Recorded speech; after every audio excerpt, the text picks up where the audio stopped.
Unidad de persona y ley. Unidad de uno mismo y el poder místico.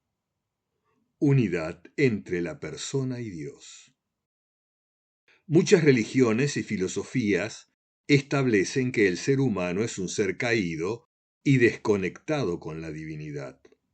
La mayoría explican esa forma de pensar mediante mitos o razonamientos alejados de la realidad de cada ser.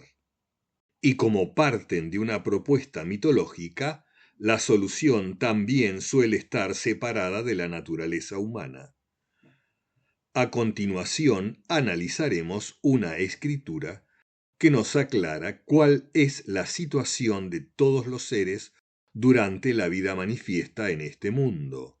Leemos en el libro de Revelación, capítulo 60, versículos del 16 al 23. Cuando nacemos en este mundo saja, se rompe la unidad interna y todo se organiza ante nosotros repartido entre dos polos, de un lado lo bueno y del otro lo malo.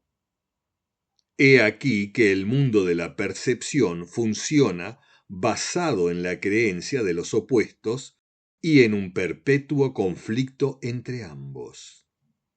Este sistema es necesario para que aprendamos a apartarnos de lo que nos puede hacer daño y a acercarnos a lo que nos puede beneficiar.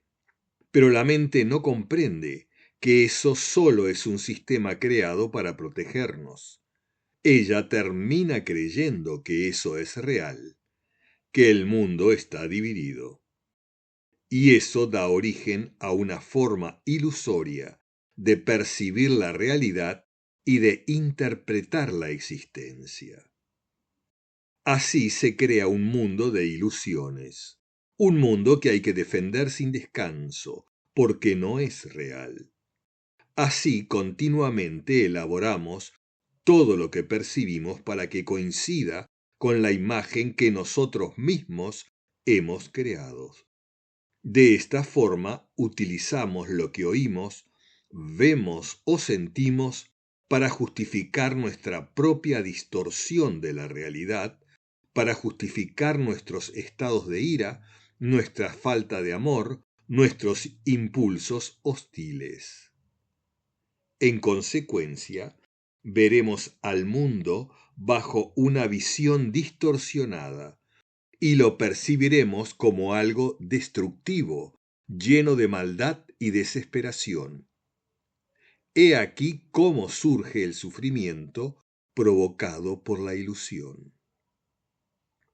De esta manera, la enseñanza contenida en las Escrituras nos permite comprender por qué vivimos en una realidad que percibimos ilusoriamente y que, por lo tanto, interactuamos con ella la mayoría de las veces, generando respuestas erróneas que suelen generar sufrimiento o nos impiden alcanzar nuestros grandes objetivos en esta existencia. De acuerdo al conocimiento contenido en esta enseñanza, para escapar a la percepción ilusoria de la realidad, es necesario recuperar la unidad interna. De esta manera, uno puede obtener la capacidad de eliminar la percepción ilusoria y transformar su existencia para mejor. Porque cuando uno se libera de la ilusión, también se libera de la relación dependiente con los objetos, y de esta manera puede tomar las opciones correctas, escapar del ciclo del sufrimiento y alcanzar sus grandes aspiraciones en esta existencia. En el libro de Revelación, capítulo 21, 17 al 19, se nos orienta. El paso fundamental y primero es enfrentarse a uno mismo. Pero enfrentarse a uno mismo no es sólo una profunda reflexión o siempre un proceso difícil y sacrificado. Cuando no nos dejamos vencer por un problema, estamos enfrentándonos con nosotros mismos. La enseñanza nos dice que el proceso para volver a recuperar la unidad interna y ser uno mismo no debe terminar solamente en una reflexión, que tampoco lo debemos sentir como algo difícil o imposible, sino que ese proceso se debe reflejar en nuestra conducta cotidiana. Porque a través del enfrentamiento de los desafíos que nos plantea la realidad, vamos puliendo nuestras vidas, fortaleciéndonos y transformando nuestra existencia. Cada vez que nos enfrentamos a nuestras contradicciones internas o demonios internos, nos fortalecemos y avanzamos hacia la recuperación de nuestra unidad o unicidad. Sin embargo, las profundidades de nuestra existencia muchas veces suelen ser insondables en su totalidad. Los conflictos internos suelen estar establecidos con lazos muy poderosos.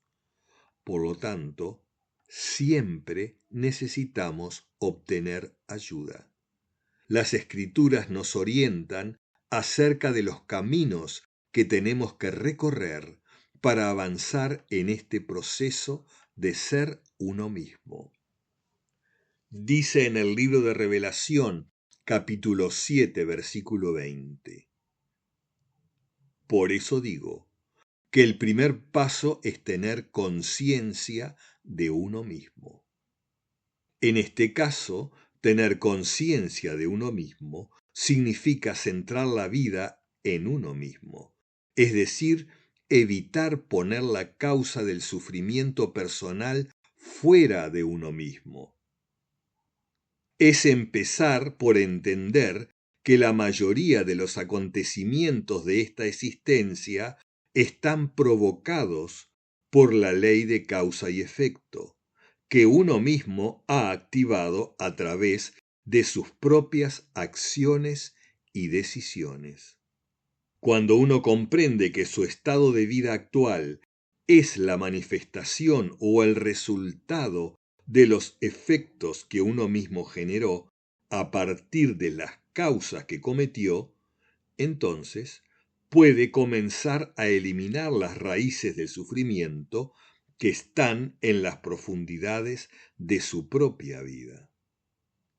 Visto desde otro ángulo, tener conciencia de uno mismo es, primeramente, descubrir y comprender sus contradicciones internas. Es desarrollar medios para eliminar estos contenidos que nos impiden avanzar, escapar del ciclo del sufrimiento y obtener el máximo estado de vida. A través de los tres pilares, fe, práctica y estudio, podemos obtener los medios para hacer esa verdadera revolución personal, que de otra manera sería difícil o no nos alcanzaría esta existencia para lograrlo. Dicho de otra manera, cuando obtenemos la unión de las partes o el estado de unión consigo mismo, podemos conocer la realidad última que nos conecta no solo con el conocimiento máximo, sino con el poder místico y la divinidad. Al respecto dice en el Sutra del Guerrero, capítulo 6, versículo 2, sí, la unión del conocimiento y la experiencia mística permite que tomes conciencia y conozcas la realidad última. Por eso te digo que el que me conoce se vuelve omnisciente. Esta escritura nos menciona la experiencia mística, que es la que obtenemos a través de la práctica frente al objeto de veneración, desarrollando nuestra función espiritual día tras día. Dice en el libro de Revelación, capítulo 10, versículo 47, He aquí que el objeto de veneración representa la incorporación de los tres tesoros, Por lo tanto, es a través de la práctica correcta que podemos obtener la unión armoniosa de persona y ley, entre sujeto y objeto, entre realidad y sabiduría. Está prometido que a través de la práctica frente al objeto de veneración, conseguiremos el poder para resolver armoniosamente todas nuestras dificultades y enfrentar la realidad con sabiduría y avanzar decididamente hasta obtener el máximo estado de vida o estado de iluminación en esta existencia. Orar, buscar orientación, estudiar y avanzar junto a nuestros hermanos y hermanas en la fe debe ser la consigna, y esto debe reflejarse en nuestra conducta valiente día tras día.